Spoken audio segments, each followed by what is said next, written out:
الحمد لله رب العالمين. مبروك مبروك للجمهور الأردني. إنجاز لأول مرة في الأردن، وصولنا لنصف النهائي. هاي الجهود كانت من الجهاز الفني واللاعبين، الجمهور الكبير اللي بيساندنا، وسيدي سمو الأمير وسمو ولي العهد. بإذن الله نستمر حتى نروح للنهائي إن شاء الله. الجمهور العراقي أشكل كثيرا، خصوصا الفيديو اللي على التواصل الاجتماعي أنت وموسى التعمري. أوكي، بالنسبة لهذا الموضوع خص نص رسالة للجمهور العراقي. ما تصدقوا أي إعلامي أو أي حدا عنده صفحة ممكن يحكي عنك عن اللاعب الأردني، أو إنه لا سمح الله بدنا نسيء. الفيديو اللي كان بيني وبين موسى وجميع الفيديوهات من جميع اللاعبين هي فقط كانت بخصوص الجمهور الأردني، المنسف الأردني خاص نص فقط. ما أسألنا لا سمح الله لا باسم عراق، لا لاعب عراق، لا جمهور عراق. أنا خصوصا كإحسان لعبت سنتين في العراق، وإن شاء الله ممكن أرجع وبعرف شو طيب العراقيين وشو اللي عندهم. مستحيل أجي أسيء لا سمح الله. وأنا إذا في حدا من العراق زعلان مني أو فهم إنه الفيديو تبعي بشكل خاطئ، أنا بعتذر منه وحقه على الراس، لأنه أنا مستحيل لا سمح الله أسيء لشعب رحت عندهم أنا واستضافوني وفتحوا لي بيوتهم، وبالعكس هم أبناء أصل وأبناء كرم، فمستحيل يبدر مني ولا لاعب أردني اتجاه الجمهور العراقي. الحديث اللي دار بينك وبين أيمن حسين بعد الاحتفال، أيمن حسين حكيت له إنه هذا احتفال للمنسف، أنت هيك أسأت لنا. قال لي لا أنا مش قاصد، وخلص الحديث. وبالعكس تقبلت هذا بصدر رحب وانتهى كل شيء بمكانه. أيمن أخوي وأنا بعرفه، بس يجي عند الأردن نكون وياه، وبس نروح العراق نكون وياه. فمستحيل لا سمح الله إنه يصير في مباراة يصير في نتاتش بيني وبين أي لاعب أو بيني وبين الجمهور الأردني. هذا مستحيل. العراقي عفوا.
من أعظم مباريات عام 2024 إنتر ميامي والنصر، ميسي ورونالدو يكتفيان بالمشاهدة.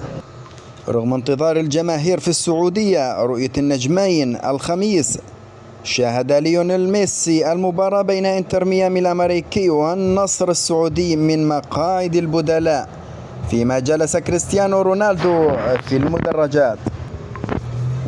واستبعد رونالدو من المشاركة في المباراة بسبب الإصابة. وفاجأ ميسي المشجعين في السعودية بالجلوس على مقاعد البدلاء مع بداية المباراة. كان ميسي ورونالدو متنافسين منذ فترة طويلة عندما لعبا في إسبانيا لبرشلونة وريال مدريد على الترتيب، وفازا سويا ب13 من بين آخر 15 جائزة كرة ذهبية لأفضل لاعب في العالم. وكان المشجعون يعتبرون هذه المباراة أبرز ما في جولة إنتر ميامي التحضيرية للموسم، والتي تضمنت مباراتين في السعودية. لكن ذلك أصبح موضع شك عندما تعرض رونالدو لإصابة دفعت النصر إلى تأجيل مباراتين وديتين أخريين في الصين الشهر الجاري. وكان ميسي أحرز هدفا في المباراة التي خسرها فريقه أمام الهلال 4-3 يوم الاثنين. وتستمر جولة إنتر ميامي التحضيرية للموسم الجديد في آسيا بزيارات إلى هونغ كونغ واليابان.